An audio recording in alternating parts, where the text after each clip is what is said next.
Good day guys, Austin here, and in this one today, it's time for a bit of EMU-NATION. Now in this one, we'll be going in depth with Citra, the 3DS emulator. Now, I've not been playing some of the games, or should I say testing some of the games, in some time, and it looks like some things have slipped through the net because I've been pretty shocked by what I've found. Some of the games that I wanted to play are now playable, so well, let's see if those are the same as your games. So without further ado, let's get stuck in.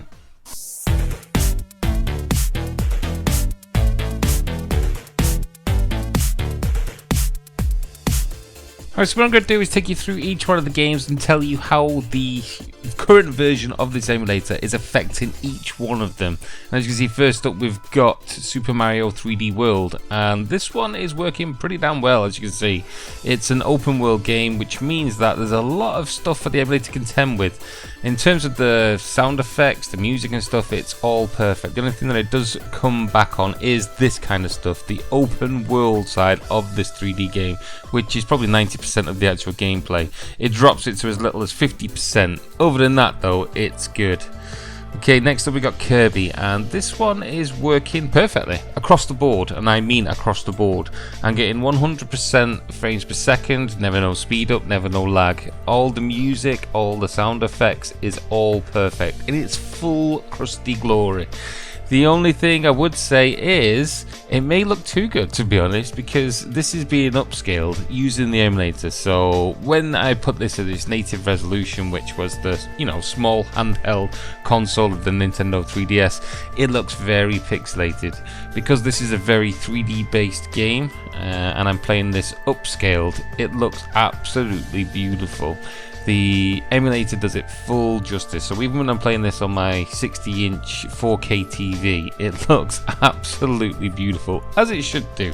So yeah, this one is perfect. Next up then we've got Hyrule Warriors, and this one was a huge shock to me, to be honest. I've been trying to get this working on this emulator and on the EMU emulator for some time. It has been, well, hindered by green screens, not booted at all, black screens of death, everything. It just would not play ball. But now, as you can see, it's working, and it's working well. Obviously, because this is huge open world environment with loads of enemies, it does have frames per second loss when you come to that kind of environment. Also, as you can see, it's hampered by the same kind of glitches as the Pokemon games. So you've got this kind of pixelated artifacts on the screen which come from time to time, but it's not permanent and it will lose as you play through the game. The biggest impact though is always going to be those frames per second when things start getting hectic on the screen. But in terms of the sound effects, the music, everything in the game, it's all perfect. It's just those two glitches which need to be cleaned up. But because this is probably the first version of this emulator that I've managed to get this game working, I'm impressed. I am very damn impressed, and well, I can't wait to see what this is like in the future. Mario Kart 7 then, and this one is pretty much the same as all the other Mario type games that we've looked at so far. It is affected by the open world environment. In terms of the graphics, sound effects, music, everything is perfect, and it looks awesome, as you can see too. The only thing I would say is when you get to the more busy sides of the track, things do start to slow down. Now, you probably drop into about 70% at the extreme. Now, it normally plays 90 to 100%, but you do notice it, which means that this for me is not fully playable. When you're on tracks such as this, where you've got the high walls and it's not as open and there's not as much busy things going on, then yes, you are playing pretty much full speed. But for me, it's not a game that I could class as fully working.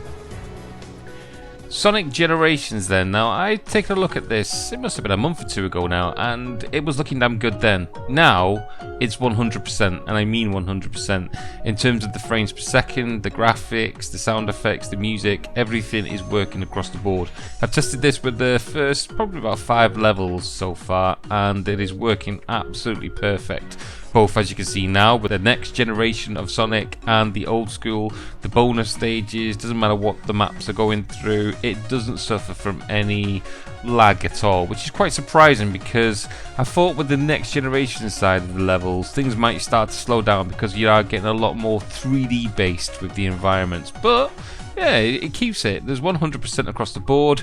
There is hardly any jitters whatsoever, not that you would notice, and the sound is perfect.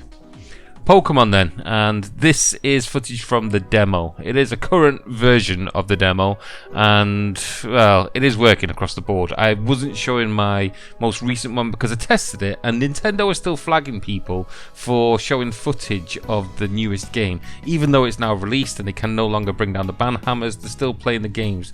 So at the moment I'm showing you the demo footage, but this is just to show you that the game is working, and it's working to its full potential. Both this and the full game is working both at the same exact speeds. We're probably looking at about 100% frames per second in closed environments. When you start to go outside and you're exploring the big wide world, it does slow down, but other than that, 100%. Lego City Undercover then, and this one is an open world environment, so again we are knocking on the door of the low frames per second. Graphically it is perfect. Sound of the music, because the game is slowed down so much, it is starting to affect the music and the kind of sound effects what's going on. This is by no means playable, but as you can see, it's getting there. It's not far off at all. It is pretty well emulated in terms of the actual visuals. It doesn't matter if I turn the upscaler off, if I turn everything off and play it completely native. The frames per second do not have any hindrance whatsoever. It is not that's bringing this to its knees. I think it's just bottlenecking through the emulator itself, but hopefully it will be reconciled soon, and well, there is a huge step forward considering the last time I played this. It's the same across with all the different games from the Lego series. As you can see, this is the Force Awakens now, and it's the same kind of story. When you hit the open world environments, as you can see here, it really takes a knock on the emulator. Hopefully soon this will all be fixed, but up to now it's just chipping away at those frames per second to get them going faster. Okay then, Ultimate NES Remix, and awesome, absolutely awesome. This is playing 100% frames per second. Game speed is perfect. Sound effects perfect. Music non-existent. For some reason everything is emulated perfectly in this, but it just cannot play the music. It's not exactly a game changer. You can actually enjoy the games. This is one of my favorite games from this console, but it's just not working. Now the strange thing is, when I tried this on EMU, it's the same thing. It plays everything, but it won't play the music. Also on EMU, it plays it at about 50% of the actual game speed. So if anything, Citra's won on this one because they're actually getting the games to run, and I'm enjoying it, which is top. Okay then, Super Smash Bros, and it's pretty much as I would have expected. Mario is cursed on the Citra emulator. For some reason, we just cannot play full frames per second with these games. Now, there's a lot going on in this. Let's face it, it's the same story. Even if I turn everything down and play native, I'm still getting the exact same frames per second. So we may as well have it in its full glory, having low frames per second. Hopefully in the future, when some more branches come out and some more ideas, but for now it's just too slow to be played. Okay then, a bit of Yoshi, Yoshi's New Adventures. I'm not a huge fan of Yoshi, but this one is actually better. For some reason, the new builds of the Yoshi games they're just too childish for me. I don't know what it is. I used to love the old versions, but now they just seem to be going, I don't know, aimed for children. But yeah, this is emulated perfectly. The sound effects, the music, the frames per second, everything is perfect, and I would say it's probably one of the better ones. The one thing that is letting it down, when you get to the bonus stages, you cannot control the vehicle because you need to emulate the actual movement of the system, something that's not done yet. And well, let's have a quick look at some other games. This is obviously Street Fighter 4, and low frames per second. There's some crazy glitches going on. Something that is looking good though is Retro City Rampage. This is an awesome game, and it is emulated perfectly on this system. Obviously you can play this on virtually any other emulator out there, but I don't know, I just put it in there for giggles. This one's Mario and Luigi, and I put this one on to show you something different. You see, we've been focusing on the actual scaling of the 3D games, which is awesome, absolutely awesome. But what you've still got is the actual textures inside the actual characters of the games, and this is more represented in the 2D side of ones. However, when you change it, it does scale the actual 2D textures. Obviously, it's different on the different games that you're playing, and you'll have different effects. Some it can harm, some it can improve, but it's a different option and something that was added to the Citra emulator not so long back. So yeah, something else which is another string to its bow. So that's about where we're at for the 3DS console, and I could be here all day because there is literally thousands of games on here, but hopefully I would have covered at least one or two of the games which you was hoping to be emulated, and now you know to what kind of level that is at this moment. It's come on leaps and bounds, the Citra emulator, and new stuff is added to it literally on a daily basis, sometimes even on an hourly basis. The developers, as big as the team is absolutely awesome, and they pull out all kinds of stuff, bringing this one on a hell of a lot with each evolution of the emulator. It's pretty much everyone working as a team, but always coming up with fresh new ideas to bring new things to the emulator to, I don't know, either add extra features or get those, I know, very valuable extra frames per second which were buried away somewhere. Please though guys, do not be negative, or do not think I'm being negative about showing this and showing the errors and what's wrong and what's right.